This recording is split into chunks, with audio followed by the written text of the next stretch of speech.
मुझसे तो सही बात ये, प्याज जिनकी फोड़नी थी ना उनकी प्याज फोड़ भी दी और बेटा तुम घबराओ, प्याज तो फूट ही गई, बाकी फूट गई, तेरी ही प्याज फूट जाएगी बच्ची न, तो चिंता मत कर, ये कौन बावड़ी ना है, ये इलाका बावड़ा नहीं है।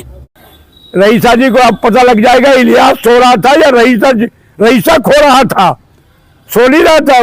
वो इलाके को भी खो रहा था। जब इलाके में बदलने की बात चल रही थी, वो उनकी आग लगाने का, जैसे घी में जो है ना दिए में आग जलाने का काम करता है ना, वो रईसा के लड़के ने रईसा ने किया था। देखिए अगर आप पार्टी की बात करते हैं तो पार्टी में लगभग 9 साल हरियाणा प्रदेश में बीजेपी सरकार का जो है टाइम पूरे होने जा रहा है, 10 साल होने जा रहे हैं। सबसे अगर गलत, सबसे अगर बुरा अगर रिकॉर्ड किसी का रहा है सरकार का तो वो बीजेपी का रहा है, मनोहर लाल जी का रहा है। और अगर सबसे अच्छा कोई कार्य अगर रहा है बतौर मुख्यमंत्री, बतौर विकास के, हरियाणा प्रदेश का शांति और स्थापित करने का, सम्मान देने का, तो आदरणीय हुड्डा साहब का रहा है नेतृत्व जी, राहुल जी के नेतृत्व में। और जहाँ तक विधायकों की बात है, विधायकों का आपने देख लिया, हम तीनों विधायकों ने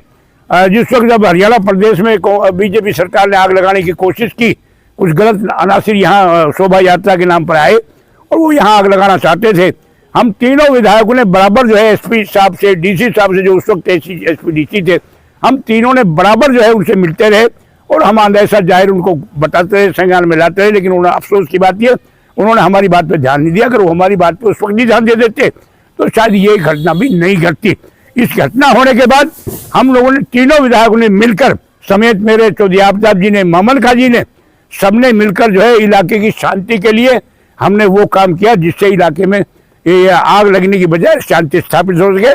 और हम बाकी संस्थाओं के भी हम आभारी है, चाहे वो किसान यूनियन की बात रही हो, चाहे हमारे पड़ोसी जिले के हमारे जो हिंदू भाई हैं उनकी रही हो, हम मेवात के सभी 36 बिरादरी की, उसमें हिंदू भाई भी हमारे माइनॉरिटी में शामिल है, सबने मिलकर जुलकर जो है शांति और के लिए सबने मिलकर काम किया, जिसका नतीजा ये है कि आज मेवात जो है वो बाकायदा शांति से रह रही है। हमारा जो भाईचारा है वो वापस, हजारों साल का भाईचारा वो वापस स्थापित हो गया और आहिस्ता आहिस्ता जो थोड़ा बहुत है वो हो भी जाएगा। और जहाँ तक रईसा की बात है, फिर वही बार बार बात आती है, रईसा जी को अब पता लग जाएगा इलियास सो रहा था या रईसा खो रहा था, सो नहीं रहा था, वो इलाके को भी खो रहा था। जब इलाके में बदलने की बात चल रही थी, वो उनकी आग लगाने का, जैसे घी में जो है ना दिए में आग जलाने का काम करता है ना, वो रईसा के लड़के ने, रईसा ने किया था।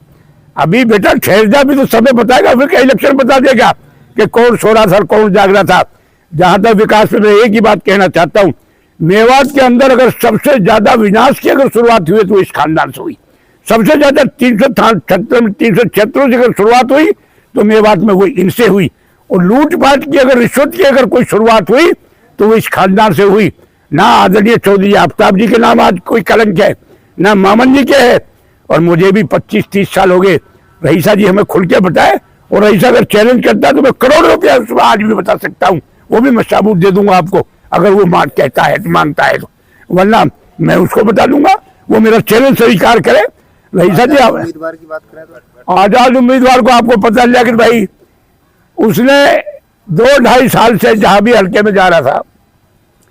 तो उसका कहना, उसका लड़के का उसका ये था कि मैं कांग्रेस का टिकट ला रहा हूँ। अरे साहब, मैं 20 करोड़ रुपए लगा दूंगा, मैं 10 करोड़ लगा दूंगा, यही इन्हीं दोनों बाप बेटा खजाना को बेचो सारो भाई हरियाणा कोई हमारे, वो तो खजाना दुनवा की तमाम मेवात लूट के नहीं, बाप का आगे लूटा, भाई का आगे लूटा, या के जमाने यानी कसर ना छोड़ी। जब इसको कहीं भी जो है ये दरवाजा, इसने जब कांग्रेस पे ये धक्के खा लिया, अभय जी के पास ये चला गया। अभी उनके पोते का जन्मदिन था, उस पर ये गया। अब जब इसने देख लिया कहीं मिली रहा, जिस तरह वो हम पढ़ा करते थे, एक लोमड़ी जो है अंगूर खाने की चलिए, पेट में अंगूर खाने के लिए गई, उसने थोड़ी ऊपर लगे हुए थे, उन्होंने उछल कूद की, तो पहले तो उसकी कोशिश ये थी कि अंगूर खाने ही खाने हैं, अच्छी चीज़ है, लेकिन अफसोस है कि जब वो लोमड़ी अंगूर तक नहीं पहुंच पाई, आखिर में मायूस होकर उसे ये लौटना पड़ा और ये कहना पड़ा कि भाई अंगूर खट्टे होते हैं। आज रईसा भी उस कहावत को सही साबित कर रहे हैं। जब टिकट नहीं मिला, अब वो इंडिपेंडेंट आजाद लड़ने की बात कर रहे, लेकिन इसमें मैं समझ गया, उसके मैंने बाइट सुनी है, आज भी उसकी दिलों के अंदर, उसके खून में ना मेवात के लोगों बीजेपी लगी हुई है। अगर धोखे से अगर आप लोगों ने इसे कोई मौका देते, मैं नहीं मानता इसको कोई मौका मिलेगा। तो आज भी वो खट्टर की बात की है उसने, आज वो भी अंदरूनी बीजेपी की बात कर रहा है, खुल के नहीं बोल रहा है। उसने उसका मकसद ये कि अगर तुम मुझे बना दो तो मैं बीजेपी में खट्टर के पास चला। अरे खट्टर की बात कही है उसने, तू तो बता तेरे खट्टर ने क्या विकास किया ये बता दे। ये खट्टर का विकास है, तेरा विकास था जो हमारी बहन बेटियां जंगलों में सोई हैं, गांव में लोग नहीं सो पाए, पहाड़ों में हमारी बहन बेटियों ने, हमारे गांव के लोगों ने वहां रात गुजारने का काम किया है। चौधरी आफ्ताब जी ने, चौधरी मामन जी ने और मैंने भी, हम तीनों विधायकों ने और हमारे कांग्रेस पार्टी के रहनुमाओं ने, है हमारे राहुल जी ने इस बात को पार्लियामेंट के अंदर रखा। मेवात की हिंसा के बारे में पार्लियामेंट में बोले। चौधरी भूपेंद्र सिंह हुड्डा ने बाकायदा अपनी स्टेटमेंट दी हमारे यहाँ मेवात के इंसिडेंट के ऊपर, एपिसोड के ऊपर। चौधरी उदयभान जी आए, रईसा जी आप तो पूछो आप कहाँ जा रहे थे। जिस दिन ये शुरुआत होने जा रही थी, जब ये मोनू मानेसर वहां से चैलेंज देकर चल रहा था, इसके बेटे ने एक बात दी थी कि नहर के जब लड़का मरा था, पूरी मेवात जो है नुहू मंडी के अंदर है वो थक थक कर यहाँ घोटे निकल कर यहाँ मंडी में मैं उनसे सारे मेवात के लीडरों से जनता से पूछा, जब तुमने किसकी प्याज फोड़ दी। आज जो मामन जी प्याज की बात करते हैं तो देखते हैं वो चले हैं वहां से बड़े बड़े चलने वाले। देखो ये अब किसकी मेवात वालों को हम देख रहे हैं, हम चैलेंज करते हैं किसकी प्याज फोड़ेंगे। मुझसे तो सही बात थी, प्याज जिनकी फोड़नी थी ना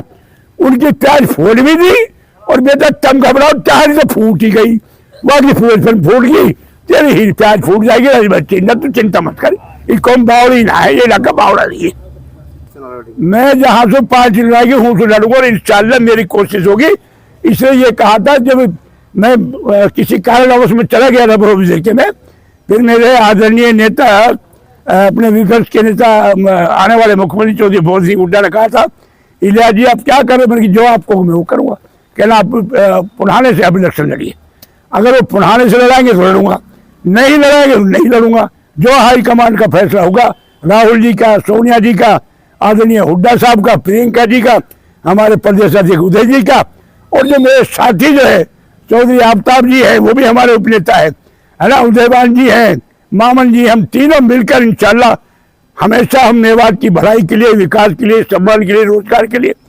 ये मेवात की पहली मिसाल है जो तीनों विधायक जो है मेवात की सुख दुख की घड़ी में इकट्ठे रहते हैं और इकट्ठे रहेंगे।